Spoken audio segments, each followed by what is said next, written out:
Yeah, I was thinking when you asked me before the podcast, there's so many stories to share, but I think the one I will share, the first one where I realized like there's a purpose of why I'm here and I'm guarded and I is what happened to me in Israel when I was 14 years old. I actually was on a bus stop. This is 1994. Um, and things, of course, in Israel have changed since then. Now, like we've heard a lot about like bus bombings and terrorist attacks, all the things, horrific things happen. But before 1994, we only experienced like Gulf War. We haven't really experienced that type of level of terrorism. And I was on this bus stop with my friend. We were kind of like skipping last, like, I don't know, gym or something like that. And again, like I was living in this valley. So we had all these buses going to the mountains, to Nazareth.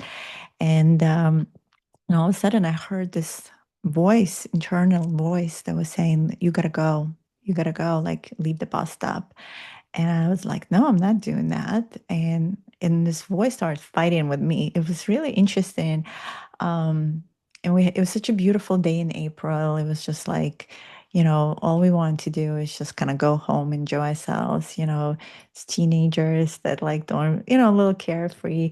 And and it got so, so loud. This voice just like started commanding me.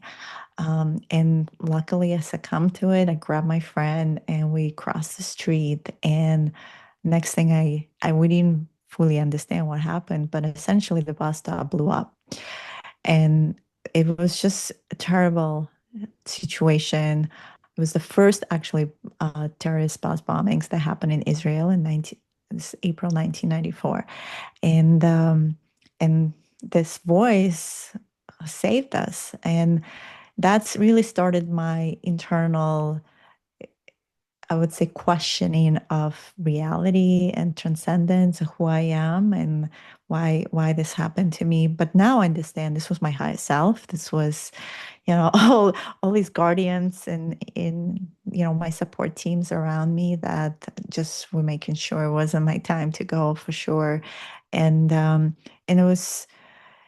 it took very, I would say, actually, writing the book made me fully heal it. I didn't realize that writing about it will surface it up for me again, but I felt it was important to mention. I call them, I call those like three phases of my life.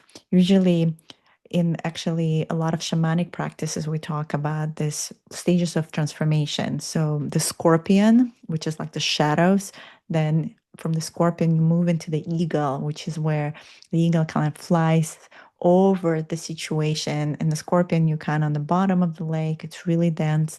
Then you move out, and then the phoenix is the one that's fully steps in its power, transmutes, and so I stepped into the Phoenix, but those years were the Scorpion years where I had to, I guess, face all that darkness and all that death and, the war and all of those things. And, in sixth grade, go with gas masks to school. I mean, interesting things were happening.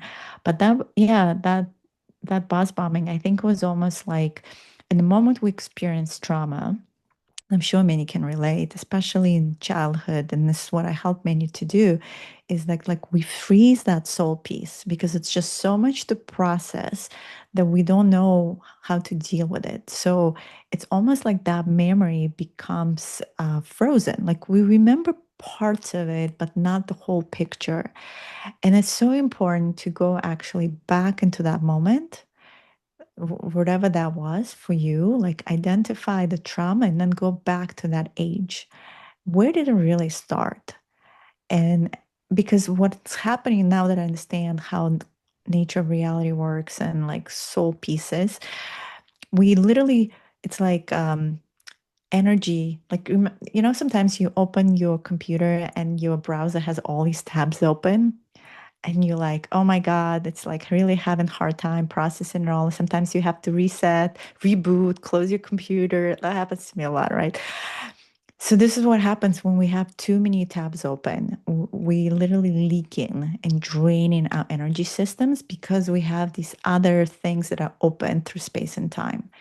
And a lot of modalities that I'm doing right now, I'm helping to close those tabs because if they leak in, you don't even know that you leak in. And when you close it, it's like, ooh, wow, like, yeah, something now is like giving me more energy. It's interesting how quantum we are. We don't even realize. And so that situation was still open. And when I was fully writing about it and going deeper into it, I realized that, oh, wow, I was still leaking energy. I was still harmonized in the moment in time. I still felt responsible for those people that were on the bus stop. I felt responsible for, my friend's sister who was talking to us, and then she survived, but she had, third-degree burns. Beautiful girl that went through so many plastic surgeries.